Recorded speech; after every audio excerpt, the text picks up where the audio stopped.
Today we're talking about the transition into a low-carbon economy.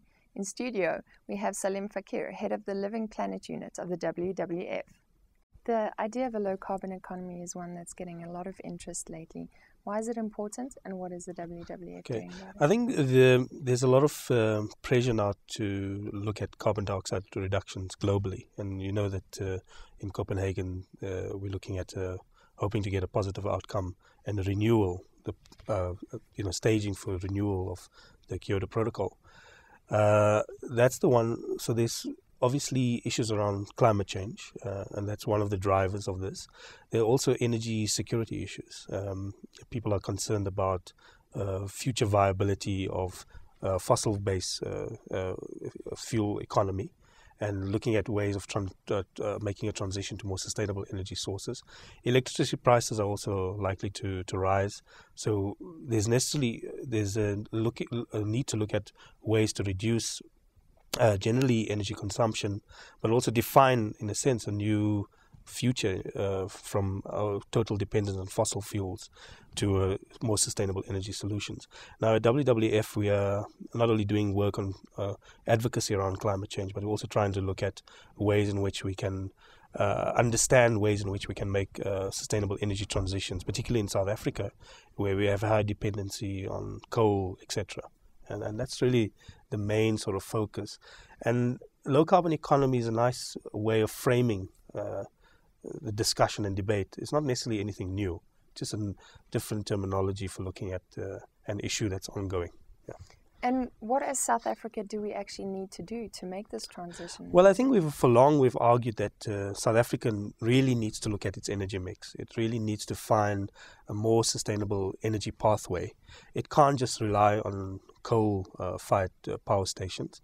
There's going to be pressure on South Africa to match its international sort of ambition and leadership around climate change issues, calling on developed economies to reduce their carbon emissions and not try to do something domestically will be inconsistent. And I think you can't say in international circles that we want ambitious targets to be reached and not try to do something in South Africa. So I think South Africa, we're going to be forced, if we do provide that kind of continued leadership on the international scale around getting high carbon dioxide reduction targets, we're going to have to match that domestically. Sounds like something that would need a lot of stakeholder interaction. Well, I think it can't just be driven by government. It's not just a public sector issue. Sustainable energy solutions are also important things that corporates have to consider. The general public also has to think about this. Remember when the oil prices were high, everybody was starting to think about their energy consumption, particularly their fuel. Many people were looking at buying more fuel-efficient cars. It seems like when there's pressure, people want solutions that enable them to change and adjust to the new situation. I think that sustainable energy solutions or transitions to new types of energy needs to be in the public conscious, but should be driven by the public in general, by the change in behavior, their consumption patterns. But there's also something that corporates can do, and corporates should play a bigger role in advocating for this type of change because it affects everybody. It's an issue that's intrinsic to building a healthy economy and sustainable economy in the future. So I think that's the main reason why we should be doing.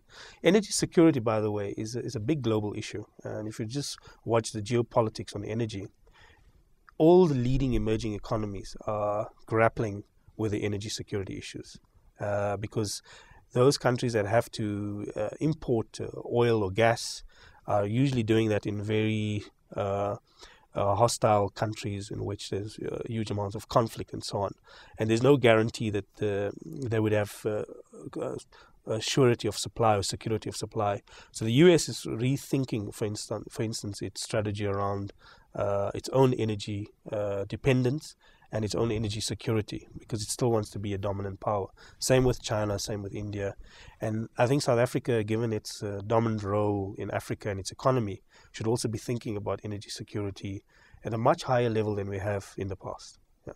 Well, how do we get that high level interaction happening? Well, I think we think that with the splitting of the departments of minerals and energy into minerals and have a separate department, energy, that is probably an indication that the government is starting to look at the energy sector as something that requires special focus. We at this point in time, we're only thinking of meeting demand, but I think we should go beyond just about talking about demand, but also looking at a better and healthier and more robust energy mix. So we should up our supply of energy from renewables from 4% to 15%. Even if we can push it to 20%, it will be good. There are lots of different reasons why that needs to be done. It's not just energy security, but there's also issues around future cost. So if you're dealing with a source of energy that is very volatile, is dependent on a commodity or energy source that is subject to market volatility, that may not be a good thing in the future, because people predict that oil prices will go up, so will coal, and so on. And having a better energy mix may in fact reduce our future cost of energy production. And that also is an important consideration besides energy security that I just talked about. What do you think for South Africa might be the best maybe technology or way to achieve this greater renewable energy target? Well, certainly the three lowest hanging fruit are energy efficiency, so reducing our consumption, increasing the generation of renewables through wind. Some people say it could be up to 1,000 megawatts or 3,000. But, I think we should certainly up to 1,000 megawatts is achievable. There was a study done by Wind Labs and Investec that showed that they could at least put out and raise capital for 800 megawatts. And certainly solar thermal is a very important and technology that should be no-brainer, because we have so much sun in this country, and it's a very easy technology. It doesn't require very high-tech solutions or training or expertise. It can be manufactured locally. So I don't understand why these things are not happening, and they should be happening. So we need to have discussions about this. We don't need to have discussion. We need to have implementation of this. And Eskom has talked about 1 million solar water heater rollout. And I understand they've achieved less than 1,000.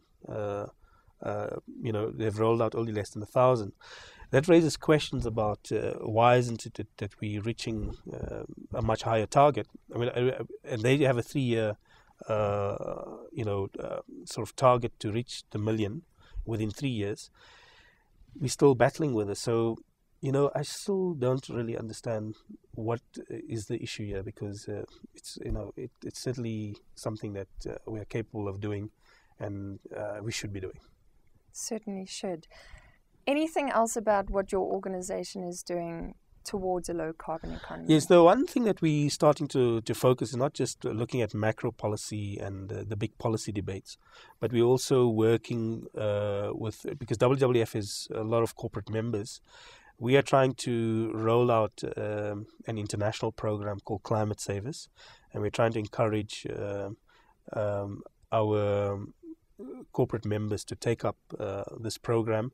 Some of them have already done their carbon footprints, and it wouldn't be a difficult thing for them to associate themselves with the Climate Savers program. What the program requires is that you do your baseline emissions, you understand the sources of your carbon emissions or other greenhouse gases, and then you set a target for 3 to 5 years and identify ways in which the firm can reduce those emissions, and we just measure and monitor after 3 to 5 years. And it's a great profile for them, because we are moving in a carbon-constrained world. It's a world in which there's much more awareness around climate change issues. It is good for them to be seen to be doing things that are important to their consumers, and even influencing their suppliers to change. So this program, for instance, has been rolled out globally. In the US alone, they have 27 major multinational corporations. And all of that has happened in the last 7 years in the US, and we're seeing a big uptake of this globally.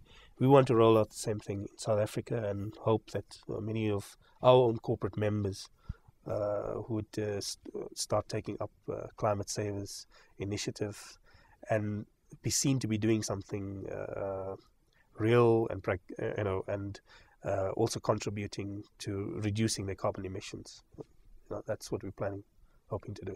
Well, hopefully it does get taken up and make a big difference. Yes, we hope so, and we hope there will be takers in the next couple of years. Well, thank you very much for joining us today.